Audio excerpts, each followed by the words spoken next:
Olá pessoal, vamos iniciar mais um vídeo tratando sobre o imposto de renda da pessoa física. Meu nome é Éder, eu sou contador. Hoje nós vamos falar sobre como não cair na malha fina. Antes de iniciarmos, eu peço que você que não é inscrito no canal, se inscreva no canal, ative as notificações e curta esse vídeo. Bem, então como não cair na malha fina? A malha fina assusta muitos contribuintes. O que é malha fina, na verdade, né?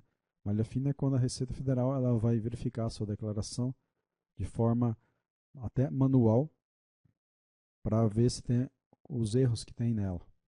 Então ela vai poder verificar essa declaração de forma mais pormenorizada. Então ninguém deseja estar lá. Isso porque será o momento em que a Receita fará uma análise mais completa da declaração, podendo intimar o contribuinte para apresentar documentos. E não é só isso, né? Ela pode verificar os últimos 5 anos, 5 declarações. Então, ela, além de verificar a declaração atual, ela poderá verificar as anteriores e pedir documentação. Então, se você cai na malha fina, isso assusta muito os contribuintes, porque você vai ter que entregar a documentação, providenciar, e se você não tem essa documentação em dia ou você lançou dados incorretos que não existem, isso pode complicar bastante sua vida na Receita. Então, faça necessário tentar-se no preenchimento para evitar ser o próximo na malha. Se você não tem nenhum erro na declaração, a Receita ela vai passar pelo processamento da declaração e vai verificar se a declaração está ok. Aí, a chance de cair em malha fina é bem pequena. Então, a melhor forma de não cair na malha fina é o quê? Preencher a declaração com atenção aos detalhes, evitar erros, digitação, inserir os valores exatos, de itens como rendimento, saldo em conta e valor de bens. Importante ter essas informações separadas ao preencher o documento. Não omita nem altere informações sobre ganhos e bens. Mesmo rendimentos isentos de tributação, como poupanças, prêmios de seguro ou doações, precisam ser declarados. A primeira consequência ao ter a declaração retida pela Receita é não receber a restituição. Eu tinha lá a restituição, aí ela fica bloqueada. Então eu já não recebo.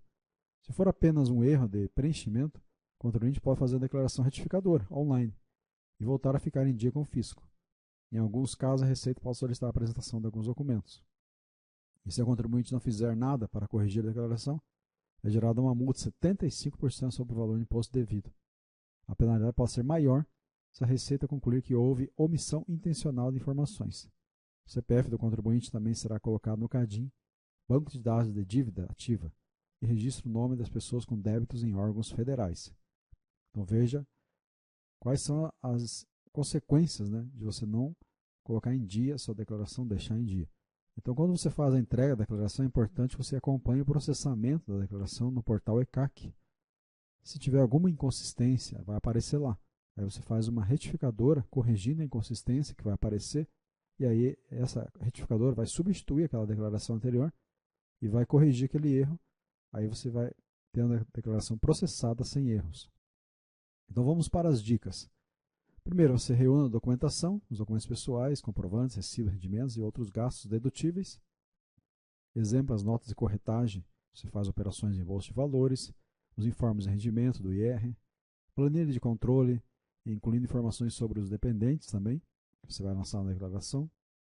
Então, ter esses documentos em mão vai te ajudar a organizar na hora de fazer a declaração e comprovar as informações declaradas. Segundo dica, se você informar valores errados à Receita, por um dígito a mais ou a menos, por exemplo, sua declaração pode ficar comprometida. E assim aumenta as chances de cair na malha fina. Então, para evitar que isso aconteça, depois de preencher as informações, reserve um tempo para revisar, verificar se está tudo certo. Então, revise a declaração dos dados que você lançou. Você pode errar na digitação. 3. Ainda que não haja tributação sobre rendimentos como bolsa de estudos, herança ou doações, eles precisam ser informados na declaração anual do IR. Lance todos os rendimentos, sejam isentos ou não. Quarta dica. Se você precisa declarar todos os rendimentos recebidos pelos seus dependentes, mesmo se eles forem menores de idade. Além disso, cada pessoa só pode ser considerada dependente em uma declaração. Então, o filho de pais separados só pode ser declarado como dependente de um deles. Então, é um erro também você colocar o dependente em duas declarações. Hoje, todos os dependentes precisam ter CPF. Com certeza, a Receita vai bloquear as declarações que constar os dois dependentes. Quinta dica. você tem veículos, imóveis ou outros bens, é necessário declará-los com valor de aquisição e não de mercado. Isso é muito importante. Em outras palavras, isso significa que você precisa declarar esses bens com os valores que pagou por eles, independentemente de quanto eles valem atualmente. Se você fizer a declaração com base no valor do mercado, isso pode aumentar ou diminuir o seu patrimônio em relação a quanto ele realmente está avaliado. Então é importante que você comprou veículos ou imóveis ou outros bens, lance pelo valor de aquisição. No caso dos imóveis que você comprou, você pode lançar as benfeitorias, que são as obras que você realiza nesse imóvel. Para que você lance isso, você precisa ter os documentos comprobatórios daquelas obras e reformas no imóvel, e aí você pode aumentar o custo de aquisição daquele imóvel, adequando ao valor que você gastou. Sexta dica: saldos acima de R$ 140 precisam ser declarados.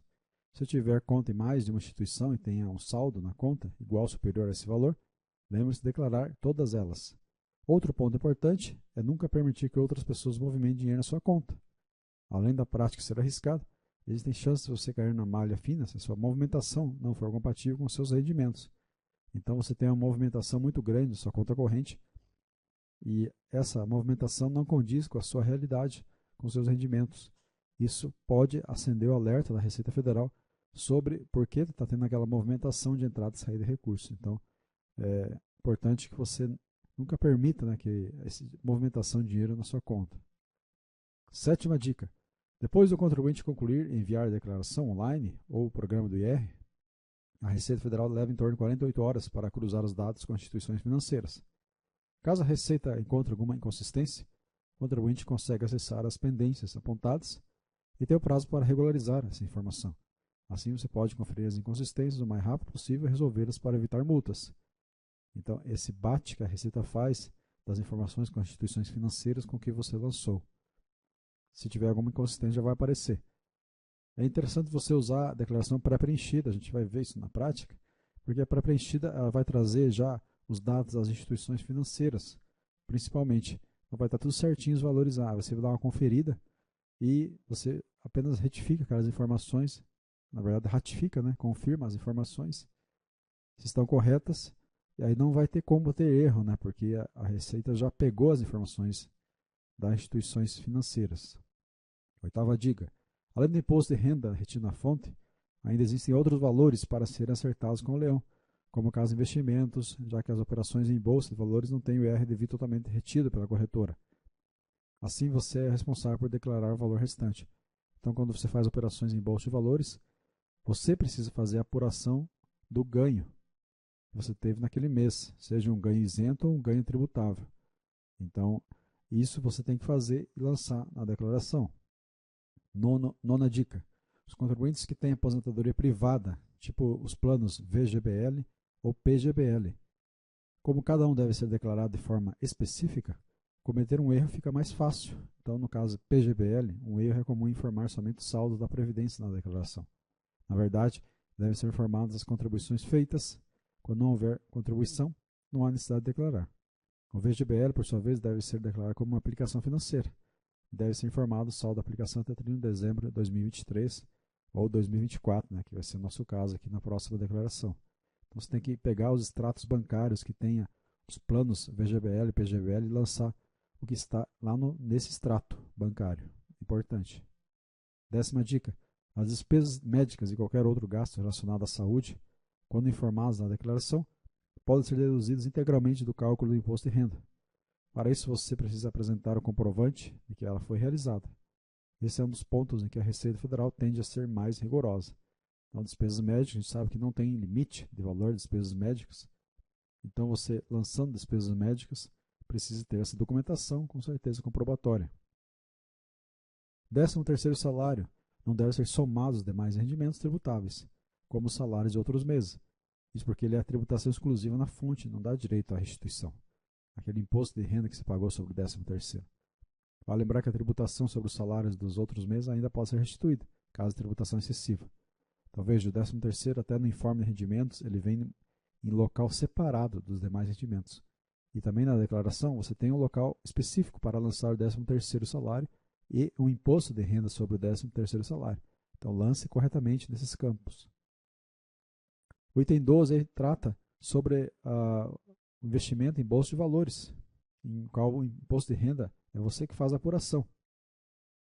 Então, quem investe na bolsa de valores precisa formar as operações e retenções, ou seja, antecipação do imposto no anexo renda variável. A gente vai ver na prática sobre o anexo renda variável, na declaração anual. Então, você precisa fazer a apuração mensal do imposto sobre as vendas de ações até R$20.000 em um único mês, em que elas são isentas se você vender as ações dentro do mês até 20 mil, que não sejam operações day trade. Se for operações day trade, aí sim haverá a tributação. Então, no caso, você pagaria a tributação de operações day trade que ocorrem dentro do mesmo dia. A isenção também não vale para quem faz day trade, como a gente falou. Lembre-se, ao comprar uma ação, você precisa informar o custo de aquisição da ação, não quanto ela avalia no último dia do ano. Então, por exemplo, você comprou uma ação em julho por R$20, esse é o valor que você precisa ser declarado. Mesmo se em dezembro a ação tenha chegado a R$27, você vai manter o valor que você pagou, R$20. Quando você vender essa ação, aí você vai fazer a apuração do lucro. Você pagou 27, você pagou 20, vender por 27, então você ganhou R$7 por ação. Aí você vai fazer a apuração desse lucro. Se as vendas forem inferiores a 20 mil, você estaria isento do pagamento desse lucro. Mais uma dica aí, item 13. Fala aí das aplicações, suas aplicações, né, mensais. Então a situação é válida para ganhos à venda de ações, como a gente já falou, o valor da venda for superior a 20 mil. Isso acontece quando já foi mencionado, as corretoras retêm na fonte apenas uma pequena parcela desse imposto. Então toda vez que você tem algum ganho na bolsa de valores, a corretora ela retém um valor bem baixo e ela faz esse pagamento para a Receita dessa retenção, e isso acaba informando a Receita que você teve lucro naquele dia. Então, é como se fosse um dedo duro da corretora, né? Assim, para fazer o pagamento total, você precisa gerar o DARF pelo SICALC Web da Receita no site da Receita. Então, você vai apurar o seu ganho na venda de ações e gerar esse DARF no programa SICALC Web da Receita. O DARF é o documento da arrecadação da Receita, e ele é usado para pagar as taxas, tributos e outros impostos. Além disso, no caso de investimentos, ele funciona para recolher o imposto do lucro com ações e fundos imobiliários. Só que esse pagamento do imposto tem que ser feito até o fim do mês seguinte ao seu investimento. Então, se você registrar ganhos com as suas ações no mês de março, por exemplo, você precisa pagar o imposto até o último dia útil, na verdade, do mês de abril, do mês seguinte. Então, portanto, não considerar um recolhimento mensal do IR. Caso haja ganho, é um erro e pode fazer que você perda dinheiro. Em outras palavras, se você não quitar o DARF até o fim do prazo, terá que pagar multa e juros. Então fique ligado e acompanhe os seus lucros para recolher o imposto corretamente. Então, quando você tem ganhos de capital, ganhos na bolsa de valores, melhor, você tem que fazer o pagamento do DARF no mês seguinte ao do ganho. Então, se eu tive um ganho no mês de março, eu tenho que fazer o pagamento até o final do mês de abril, gerando um DARF no site do SICALC Web. 14. Todos os seus investimentos devem ser declarados no imposto de renda, mesmo que eles sejam isentos de tributos. Então, portanto, se você aplicou em letras de crédito imobiliário, LCI, letras de crédito do agronegócio, LCA, até mesmo a poupança, esses investimentos devem constar na sua declaração anual. Pegue lá os seus extratos dos investimentos dos bancos, que vai ter todos os valores para você lançar. 15. Uma das principais formas de evitar cair na malha é manter uma visão das suas movimentações financeiras. Ou seja, tenha um bom planejamento financeiro. Isso com certeza vai te ajudar na hora de preencher a declaração, porque assim você não vai precisar puxar as informações da memória. Garante mais tranquilidade quando o prazo da receita chegar. Então, a maneira de se organizar é colocar esses dados em uma planilha mensal, por exemplo. Dessa forma, você vai saber o quanto gastou, onde gastou, quais foram os investimentos, as despesas do cartão de crédito e muito mais. Como saber se cair na malha fina? Em alguns casos, a Receita envia cartas aos contribuintes, cuja declaração ficou retida na malha. Correspondência alerta para informações divergentes ou inconsistências de valores, solicita a correção da declaração. Entretanto, muitos contribuintes só ficam sabendo que estão em pendência com o fisco ao perceber que a restituição não foi depositada na conta. Então, para evitar ser surpreendido, é importante acompanhar a situação da declaração no site da Receita Federal. Então, você vai acessar o portal ECAC, faz o cadastro, se já não tem. Depois de feito o login, clique em e-mail, imposto de renda, e acesse o item processamento e depois pendências de malha. Então, se tiver pendências, vai aparecer quando você fizer verificar o processamento da declaração. Ela pode estar processada ou com divergências. E aí você clica lá, aí vai ver qual que é a divergência, qual que é a pendência. O que fazer se cair na malha fina? Então é importante fazer a retificação da declaração. Então fazer outra declaração substituindo aquela declaração anterior para que corrija aqueles dados errados. Se a declaração tem informações incorretas ou incompletas, é possível fazer retificação com as correções necessárias, com o programa gerador. Então você vai fazer a correção da declaração, verificou lá qual é a pendência, vai arrumar e vai enviar novamente. Ela vai substituir aquela declaração que tinha problema. Se a declaração retida está correta, o contribuinte possui os documentos, comprova as informações, é preciso aguardar o termo de intimação ou notificação de lançamento da receita, ou ainda agendar um atendimento para entrega da documentação. É possível agendar o atendimento na área Meu Imposto de Renda, no extrato da declaração. Então você olhou, está tudo correto, mas está lá como retida, não processada, ou com problemas. Aí, só que você não sabe o que é, qual que é o problema. Então reúna a documentação e aguarde essa intimação. Após a retificação, não é possível determinar quanto tempo demora para sair da malha fina, pois essa liberação depende do fluxo de trabalho dos fiscais da Receita. O que acontece quando a contribuinte tem a declaração retida? Se a declaração caiu na malha e for corrigida, nada acontece com o contribuinte. Porém, é importante destacar que a restituição fica presa até que seja feita a retificação na declaração. Ou seja, quanto antes o problema for corrigido, melhor, você vai conseguir receber a restituição que estava retida. Além disso, caso o contribuinte não faça a retificação, ou ainda ela seja considerada insuficiente, a Receita pode cobrar imposto devido mais 75% de multa sobre o total e juros também. Então, é um grande prejuízo, né? Vale lembrar que quem não declarar imposto de renda fica sujeito ao pagamento de uma multa por atraso. Então, ela é de R$ 165,74, é o valor mínimo, ou de 1% do imposto devido para quem ainda deve recolher alguma quantia. A multa ainda pode aumentar conforme o tempo de atraso da declaração, pode chegar até 20% do IR. Então, por isso, você tem que ficar atento a essas informações. Ok, pessoal? Então, a gente falou aqui sobre a malha fina, a importância de você fazer a declaração correta com base em documentos, não inventar informações e ter essa documentação guardada pelo menos 5 anos. Né? Quando você fizer a entrega da declaração, acompanhar o processamento da declaração no portal ECAC.